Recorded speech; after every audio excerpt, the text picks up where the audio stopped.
अभी foreign funding case आया,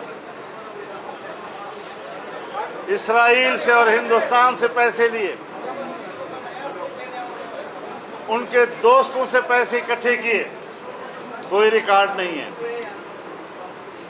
नवाज शरीफ के खिलाफ तो एक पानामा केस आता है और इकामा पे जाकर कोर्ट उनको नाअहल करार देती है,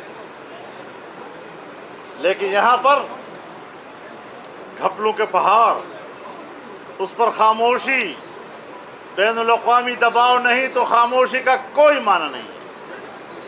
ये जो खामोशी है किसी दबाव के नतीजे में है। क्या वजह है कि इलेक्शन कमीशन अभी तक उसके बारे में कोई फैसला नहीं कर रही, और आज एक और कट्टा खुल गया। आज तो बरतानिया के फाइनेंशियल टाइम्स ने पूरी स्टोरी छाप दी है कि अबराज ग्रुप ने कोई वूटन क्रिकेट वाले, उसके ज़रिए से उन्होंने पैसे जमा किए रिफाही कामों के नाम पर, और कोई 2 मिलियन से ज़्यादा जी डॉलर से ज़्यादा, 2 मिलियन डॉलर से ज़्यादा ये पार्टी के फंड में गए हैं। क्यों खामोशी इख्तियार की जा रही है? कहते थे, हर एक को कहता है चोर चोर चोर चोर चोर, और पंजाब हवाला किया तो डाकू के हवाले कर दिया। मैंने नहीं कहा उनको, उन्होंने खुद कहा डाकू। ये उनकी सियासत है। अदालतें भी अजीब मिली हुई हैं।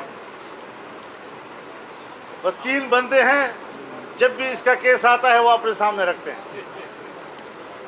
इसका इंसाफ किसी और जज पर उनको एतमाद नहीं है। बस 3 जज हैं और मुसलसल उनका केस सुनते हैं, और जब उनसे कहा गया फुल कोर्ट बनाओ तो फुल कोर्ट नहीं बनाया, और कहा कि जज छुट्टियों पे हैं। YouTube पर Googly TV देखने के लिए youtube.com की सर्च बार में Googly TV टाइप करें। Googly TV के पेज पर सुर्ख रंग के सब्सक्रिप्शन वाले बटन पर क्लिक करना ना भूलिए। YouTube पर अपलोड होने वाली वीडियो से बाखबर रहने के लिए बेल आइकॉन पर क्लिक कीजिए। आपको हर नई आने वाली वीडियो के बारे में नोटिफिकेशन मौसूल हो जाएगा।